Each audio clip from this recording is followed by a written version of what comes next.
Hi friends, ಇವತ್ತು ನಾವು daily routine ಆದಂಥ ಅಡುಗೆ ಮನೆಯಲ್ಲಿ ಆಗುವ ವೊಕ್ಯಾಬ್ಯುಲರಿ ಮತ್ತು ಸೆಂಟೆನ್ಸಸ್ಗಳನ್ನು ತಿಳಿದುಕೊಳ್ಳೋಣ.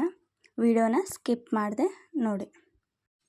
ನನ್ನ ಚಾನಲನ್ನು ಸಬ್ಸ್ಕ್ರೈಬ್ ಮಾಡಿಲ್ಲ ಅಂದರೆ ಈಗಲೇ ಸಬ್ಸ್ಕ್ರೈಬ್ ಮಾಡ್ಕೊಳ್ಳಿ. Let start the video. Cut, ಗಜ್ಜರಿ ಕಟ್ ಮಾಡು.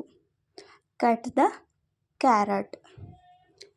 ಚಾಪ್, ಚಾಪ್ ಅಂದ್ರೂ ಕಟ್ ಮಾಡೋದು, ಆದರೆ ಚಿಕ್ಕ ಚಿಕ್ಕ ಹೋಳುಗಳಾಗಿ ಕಟ್ ಮಾಡೋದು. ಈರುಳ್ಳಿ ಕಟ್ ಮಾಡು. Chop the onions. ಪೀಲ್ ಅಂದರೆ ಸಿಪ್ಪೆ ತೆಗೆಯುವುದು ಅಥವಾ ಸುಲಿಯುವುದು. ಅವಳು ಸೇಬು ಹಣ್ಣಿನ ಸಿಪ್ಪೆ ಸುಲಿದಳು. She peeled the apple. Knead, ನಾದುವುದು. ನಾನು ಹಿಟ್ಟನ್ನು ನಾದುತ್ತಿದ್ದೇನೆ. I am kneading the dough. Roll out, ಲಟ್ಟಿಸುವುದು. ಚಪಾತಿಯನ್ನು ದೊಡ್ಡದಾಗಿ ಲಟ್ಟಿಸು. Roll out the chapati into large. Bake, ಸುಡುವುದು. ನಾನು ಚಪಾತಿ ಸುಡುತ್ತಿದ್ದೇನೆ.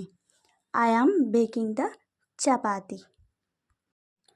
ಫ್ಲಿಪ್, ತಿರುವಿ ಹಾಕು. ಚಪಾತಿ ತಿರುವಿ ಹಾಕು. Flip the chapati. ಸ್ಟ್ರೇನ್, ಸೋಸುವುದು. ಟೀ ಸೋಸು. Strain the tea.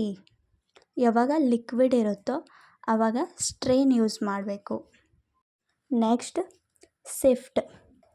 ಸಿಫ್ಟ್ ಅಂದರೂ ಕೂಡ ಸೋಸುವುದು, ಆದರೆ ಇಲ್ಲಿ ಪೌಡರ್ ಇರುತ್ತೆ, ಲಿಕ್ವಿಡ್ ಇರಲ್ಲ. ಹಿಟ್ಟನ್ನು ಸೋಸು.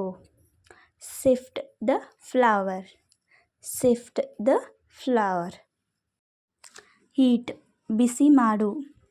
ಎಣ್ಣೆ ಬಿಸಿ ಮಾಡಿ ಈರುಳ್ಳಿ ಹಾಕು. Heat the oil and add the onion. Thank you for watching video. If you like this video, please like, share and subscribe my channel.